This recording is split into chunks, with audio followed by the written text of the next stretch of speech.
हे people, आज हम करने जा रहे हैं भीतर मूवी की एक्सप्लेनेशन, भीतर अ फॉरबिडन पैशन। तो वीडियो स्टार्ट होने से पहले वीडियो को लाइक जरूर करना, मेरे चैनल को सब्सक्राइब भी कर देना और बाकी का भाषण बाद में। अब चलते हैं मूवी की तरफ। मूवी स्टार्ट होते ही हम देखते हैं एक बहुत बड़ा सा घर, मतलब बहुत ही बड़ा सा घर। फिर हम एक लड़की को देखते हैं जिसका नाम भीतर होता है, जो अपने बारे में बता रही होती है और वो हमें पास्ट में ले जाती है। तो पास्ट में ले जाने के बाद वो सबसे पहले अपने घर को दिखाती है और बोलती है मेरे पिताजी ना होने के कारण हम ऐसे घर में रहते हैं। और फिर बाद में वो दिखाती है अपनी बड़ी दीदी को जिसकी डिलीवरी हो रही थी और उनका पति उनके साथ था। और फिर इंट्रोड्यूस करवाती है अपनी मम्मी को जो बहुत ही ज्यादा अकड़ू थी। जब भीतर अपनी माँ को बताती है कि आप नानी बन गई हो तो वो उसके मुंह पर ही दरवाजा बंद कर देती है। फिर वहाँ पर उनसे मिलने एक आदमी आता है जिनका नाम होता है मिस्टर अदनान। उनको वहाँ आया हुआ देखकर सारे खुश हो जाते हैं। फिर भीतर टोंट मारती है और बोलती है अब तो मेरी माँ का मन लग जाएगा। और साथ ही साथ ये भी बताती है कि ये है मेरी माँ का सबसे बड़ा शिकार मिस्टर अदनान, और वो भी किसी काम से ही आए होंगे क्योंकि उसके बिना तो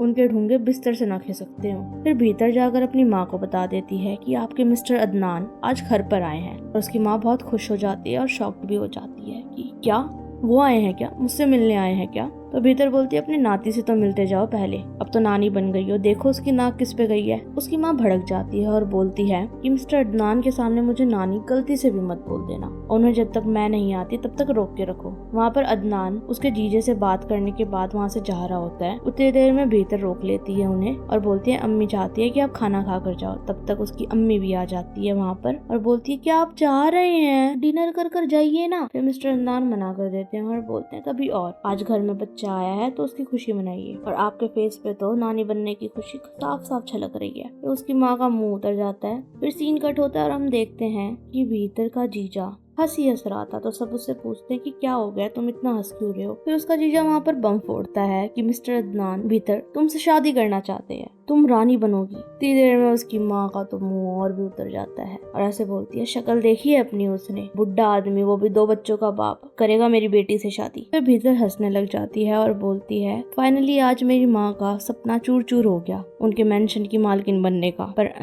राज करेगी उनकी बेटी उनकी जगह पर। भीतर की बहन भी इस चीज से नाखुश थी और उसका जीजा चाहता था क्योंकि जीजा आया हुआ था घर जमाई बनकर वहाँ पे और उसे चाहिए था पैसा, फुल ऐशो आराम, जिसकी अदनान के पास कोई कमी नहीं थी। वो भीतर से पूछता है कि तुम क्या चाहती हो। भीतर अपनी गीली छत को देखती है और मान जाती है, माने भी क्यों ना, पैसा और साथ ही साथ फ्रीडम। उसे फ्रीडम भी चाहिए थी ताकि वो अपनी लाइफ आराम से जी सके बिना किसी रुकावट के। फिर उनकी शादी हो जाती है। अगली सुबह जब उठती है तो घर में इतनी सारी चेंजेस करवा देती है और बोलती है बोरिंग चीजें किसको पसंद है। वहाँ पर एक नौकरानी उन्हें मिस भीतर बोलती है जिस पर अदनान बोलता है मैडम कहिए इन्हें। दरअसल आज काम ये हो रहा था कि अदनान के बच्चे आने वाले थे जिनसे मिलने के लिए भीतर बहुत एक्साइटेड थी। फिर अदनान के दोनों बच्चे आ जाते हैं। लड़का छोटा होता है और लड़की बड़ी होती है। लड़के को तो उसकी माँ पसंद आ जाती है, मतलब भीतर, पर लड़की की खटक जाती है। रीजन ये था कि उनकी माँ बहुत टाइम पहले ही उन्हें छोड़ के जा चुकी थी, तभी उनके बाप ने दूसरी शादी करी। और उसको गुस्सा इस बात पर भी आया कि भीतर ने आते ही घर में सारी चेंजेस कर दी। पर भीतर सारी सिचुएशन संभालने की कोशिश करती है और बोलती है तुमको कुछ नहीं पसंद आया तो मुझे बता दो, मैं उसको हटवा दूंगी, कोई इशू नहीं है। फिर वहाँ पर एंट्री होती है अदनान के भतीजे की, बहलूल की, जो वहाँ पर कभी भी आता जाता था, किसी को कुछ आपत्ति नहीं थी।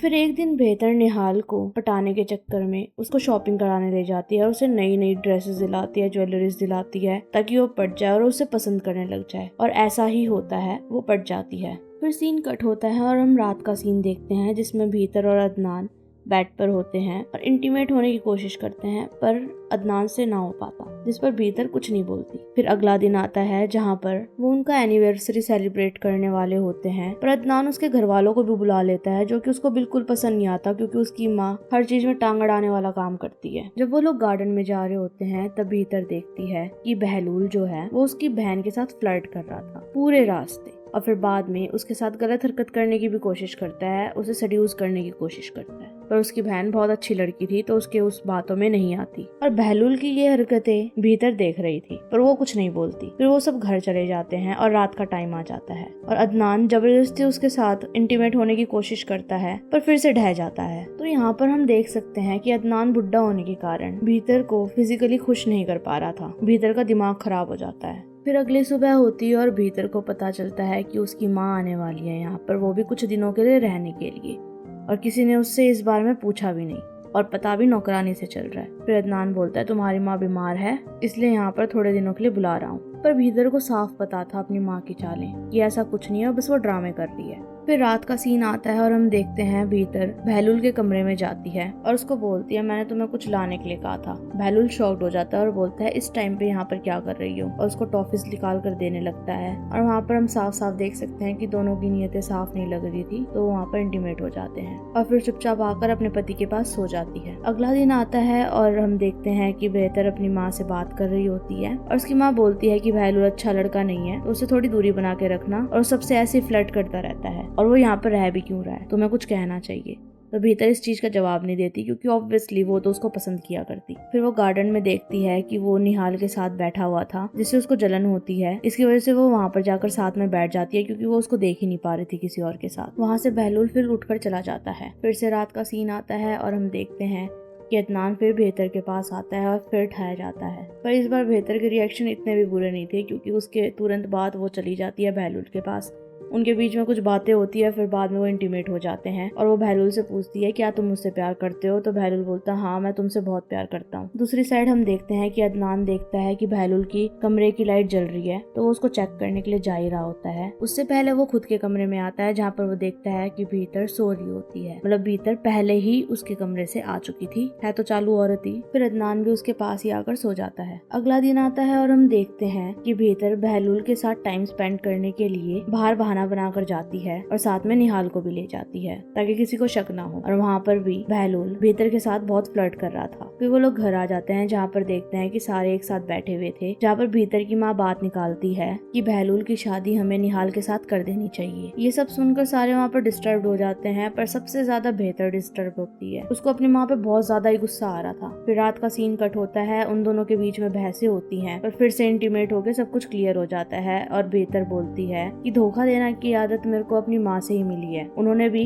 अपने पति को धोखा देकर दूसरे से शादी कर ली थी, वो भी सिर्फ पैसों के चक्कर में। फिर हम कुछ दिनों के बाद का सीन देखते हैं जिसमें अदनान बेहतर से डिस्कस कर रहा होता है कि मुझे निहाल के लिए बहलुल सही लड़का लगता है, तुम्हें क्या लगता है। तो बेहतर मना कर देती है हंसते हंसते और बोलती है तुम्हारा सबका दिमाग खराब हो गया है यहाँ पर, तुम ऐसे नहीं कर सकते उनके साथ। निहाल की भी खुद की लाइफ है, उसको लड़का पसंद होना चाहिए, वो अभी बच्ची है, उसकी उम्र कुछ भी नहीं हुई है अभी। और ऐसा शो कर देती है कि वो उसकी बहुत ज्यादा फिक्र करती है। और दूसरी साइड हम ये देख रहे होते हैं कि भीतर की माँ निहाल को बोल रही होती है कि बहलुल तुमसे बहुत प्यार करता है, तुम उससे शादी क्यों नहीं करना चाहती। तो वहाँ पर तो निहाल भड़क जाती है और बोलती है ये चीजें तुम मुझ पे छोड़ दो और मुझे मत बताओ कि क्या करना चाहिए, ये चीजें मैं अपने आप देख लूंगी। और ये चीजें सोच सोच कर वो खुद भी परेशान हो जाती है और किसी रिलेटिव के यहाँ चले जाती है कि उसको क्या करना चाहिए। और वहाँ पर भी सब उसको बिहुल के नाम से छेड़ रहे थे। वहाँ पे बिहुल आ जाता है और उसे बाहर घुमाने के लिए ले जाता है। क्या तुम जानते हो सब हमारे बारे में क्या बात कर रहे हैं। तो बिहुल बोलता कि कोई प्रॉब्लम नहीं है इस बात में, सही तो है, गलत क्या कह रहे हैं। तो इस हिसाब से वो वहाँ पे भी उसके साथ फ्लर्ट करने लग जाता है। फिर बिहुल घर पर वापस आता है, वहाँ पर सबको बताता है कि वो निहाल से मिलकर आ रहा है। भीतर को बहुत ज्यादा जेलसी होती है और उसका दिमाग खराब हो जाता है। अब हम यहाँ पर साफ देख पा रहे थे कि बिहुल को निहाल में इंटरेस्ट था और रीजन ये था कि उसका बाप जो कि अदनान है वो बहुत बड़ा बिजनेसमैन है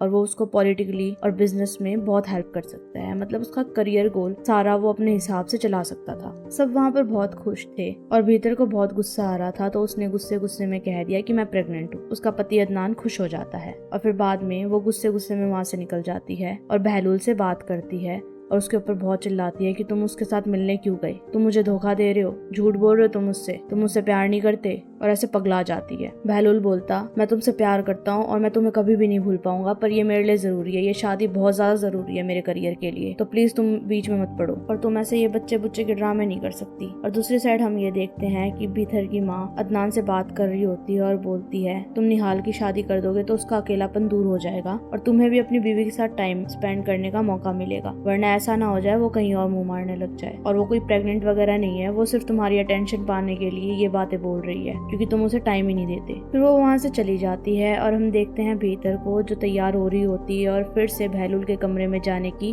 तैयारियां कर रही होती है। वो उसके कमरे में चली जाती है। फिर उन दोनों के बीच में फिर बहस होने लग जाती है। वो बोलती है कि हम यहाँ से भाग जाएंगे, पर मैं तुम्हें उससे शादी नहीं करने दूंगी, तुम मेरे हो बस। फिर बहलूल मना कर देता है, ऐसे बोलता है तुम पगला गई हो क्या, तुम शादीशुदा हो ये तो देखो, और अंकल को मैं धोखा नहीं दे सकता। फिर बेहतर उल्टा सीधा बोलने लग जाती है कि तुमने मेरा यूज करा है, ये है वो है, और उन दोनों की गंदी बहस हो जाती है। फिर बहलूल यही बोलता है कि मैं तो शादी करूंगा, निहाल से ही करूंगा। फिर बेहतर अपनी माँ के पास आ जाती है और उनको बोलती है कि आपके वजह से ये सब कुछ कांड हुआ है, मैं उससे बहुत प्यार करती थी और तुम्हारे वजह से ही ये शादी हो रही है, बस इसको बंद कर दो इसको, और मुझे नहीं पता, इनकी शादी रुकनी ही चाहिए, तुम ही मेरी हेल्प करोगी वरना मैं मर जाऊंगी। फिर सीन कट होता है और हम देखते हैं निहाल और बहलूल दोनों ही शादी के लिए मान गए होते हैं, तो उनकी शादी की तैयारियां स्टार्ट हो जाती है। अब भीतर की माँ निहाल को भड़काने की कोशिश करती है कि मत करो शादी, मैं तो ऐसी मजाक कर रही थी, तुम्हारी भी लाइफ है, अब मुझे समझ आ रही है। अब निहाल फिर से यही बात बोलती है कि जो मुझे करना है वो मैं करूंगी, अब तुम कैसे कह रही हो ये बात, पहले तो तुम ये कह रही थी कि तुम्हें शादी करनी चाहिए, अब कह रही हो नहीं करनी चाहिए, चल क्या रहा है ये सब। तो वहाँ पर बेहतर शांत करवाती है चीजों को और रात हो जाती है। बेहतर फिर से बहलूल के कमरे में जाने के लिए तैयार हो जाती है, पर इस बार बहलूल कमरा ही नहीं खोलता और भीतर बिल्कुल ही पागल हो जाती है, पागलों की तरह चीख रही होती है उसके गेट पर बैठकर। फिर दिन आ जाता है शादी का